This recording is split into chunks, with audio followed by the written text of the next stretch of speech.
ఇగో అవినీతిలో అద్భుత ప్రగతి, ప్రభుత్వం అన్ని రంగాల్లో విఫలం, అన్ని శాఖల్లో మంత్రుల కమిషన్లే వాళ్ళ ఎజెండా, దోచుకునే విషయంలో పోటీ పడుతున్నారు, అందాల పోట్లతో పరువు తీసిండ్రు, కేటీఆర్ కు నోటీసులు ఇస్తే భయపడతామా, కేటీఆర్ క్రేజ్ పెరుగుతుందని ఏడ్పు, సిరిసిల్ల ఘటన చిల్లర చేష్ట, ప్రోటోకాల్ చూడాల్సిన బాధ్యత ఆఫీసర్లది, కేటీఆర్ క్రేజ్ కర్ణాంతరాలకు వ్యాపించదని చెప్పేసి మాజీ మంత్రి జగదీష్ రెడ్డి చెప్తున్నాడు. ఇందులో అవినీతిలో అద్భుత ప్రగతి నిజంగానే, ఇక్కడనేమో 40 కోట్లు లేవు, ఇక్కడేమో అందాల పోట్లకు 200 కోట్లు ఉంటాయి.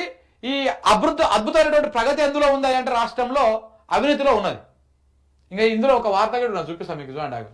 ఇగో మిస్టర్ 10%, ఒక మంత్రి గారి మినిస్టర్ 10% ప్లస్ మిస్టర్ 10%.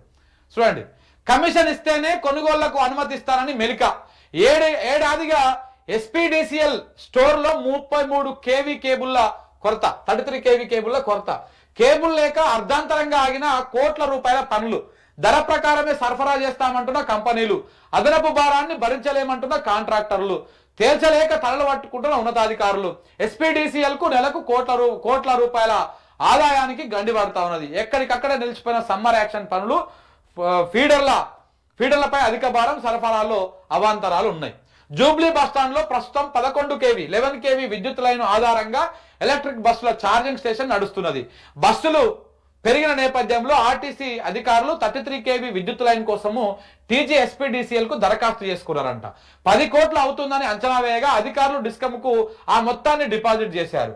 దీంతో గన్ రాక్ నుంచి జేబీఎస్ వరకు 33 కేవీ ఫీడర్ లైన్ వేసేందుకు డిస్కమ్ అధికారులు ఏడాది కిందట కాంట్రాక్టర్ కు పనులు అప్పచెప్పారంట. 90% పైగా పనులు పూర్తయ్యాయి. కేవలం 600 మీటర్ల కేబుల్ వేయాల్సి ఉన్నది. కానీ డిస్కమ్ స్టోర్స్ లో కేబుల్ లేక 4 నెలలుగా పనులు నిలిచిపోయినాయంట. ఆర్టీసీ అధికారులు ఎన్నిసార్లు విద్యుత్ అధికారులను సంప్రదించినా ఫలితం ఉండడం లేదు. ఈ ఛార్జింగ్ స్టేషన్ అందుబాటులోకి వస్తే కరెంటు బిల్లుల రూపంలో డిస్కంలకు నెలకు 20 లక్షల రూపాయల ఆదాయం కూడా వస్తుందని అంచనా వేశారు. కానీ కేబుల్ కొనుగోళ్లకు మిస్టర్ 10% అనుమతి ఇవ్వడం లేదని ఎస్పీడీసీఎల్ వర్గాలు చెప్తా ఉన్నాయంట. ఓహో, ఇట్లా ఉండదు కథ. ఆయన పర్సెంటేజ్ ఆయనకు వస్తే ఈ అనుమతులు వస్తాయి. ఆయన 10% రాలేదు కాబట్టి అనుమతులు రాలేదు. మరి 10% ఇచ్చినటువంటి ఆ మినిస్టర్ ఎవరు? ఆ మినిస్టర్ ఎవరు? ఆ మినిస్టర్ గారి భార్య కూడా మేడం. ఆ డమ్ ఎవరు? ఆ మేడం ఆ స్టర్ ఎవరు? ఒకసారి ఆలోచన చేయండి మీరే. 100% ఇది మీకు తెలిసినటువంటి ఆయన. విద్యుత్తు అనుమతులు అంటే ఎవరు? ఒకసారి మీరే ఇమాజిన్ చేసుకోండి. ఇలా అంత వేసిరు, 600 మీటర్ల కోసమే కేబుల్ ఆగిపోయింది. ఎందుకంటే మొత్తానికే ఇవ్వకపోతే అసలు రావాల్సింది రాదు. మొత్తం చేసి కొస మాత్రమే మిగిలింది అనుకో, ఈ కొసేస్తే పని అయిపోతున్నటువంటి దాంట్లో కాంట్రాక్టర్ ఉంటాడు. ఈ కొసకాడ ఆపితే మనకు రావాల్సింది వస్తుందని చెప్పేసి మన మిస్టర్ 10% ఉంటాడు. సో అట్లా మొత్తం వేసి 600 మీటర్ల కేబుల్ని ఇవ్వకుండా ఆపిండంట ఆయన. ఇప్పుడు ఆ కేబుల్ ఇవ్వాలంటే నువ్వు 10% ఇవ్వాలి. అంటే మొత్తం ప్రాజెక్టులో ఎంతైతే ఎన్ని కోట్ల ఉందో ఆ కోట్లల్లో 10% మన 10% మినిస్టర్ గారికి ఇస్తే ఆ 10% మినిస్టరు అప్పుడు దాన్ని 600 మీటర్ల కేబుల్ని ఇస్తారనమాట.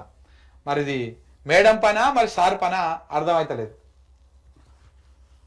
దోపిడే నిజంగానే. జగదీష్ రెడ్డి గారు అన్నట్టు ఈ రకంగా దోపిడీలో అద్భుతం ఉందన్నమాట. అద్భుతమైనటువంటి అభివృద్ధి జరుగుతూ ఉంది ఇలాంటి శాఖలల్లా.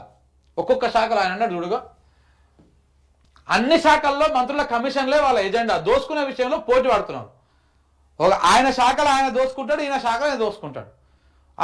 మనోడికి ఎంత వచ్చింది? 10%. అరే మనం ఆయన కంటే పెద్ద ప్రోటోకాల్ మనది, మన కింద 2-3 శాఖలు ఉన్నాయి, మనం 20% అని తీసుకోవాలి, లేకపోతే 15% అని తీసుకోవాలి వరస్ట్ కేసులా అని చెప్పేసి ఇట్లా పర్సెంటేజ్ లెక్కలు వేసుకొని ఎవరి శాఖలో వాళ్ళు దోసుకోవడానికి చాలా అద్భుతంగా ప్రణాళికలు వేసుకుంటారు అనేది మాత్రం ఇక్కడ చూస్తే అర్థమవుతున్నది క్లియర్గా.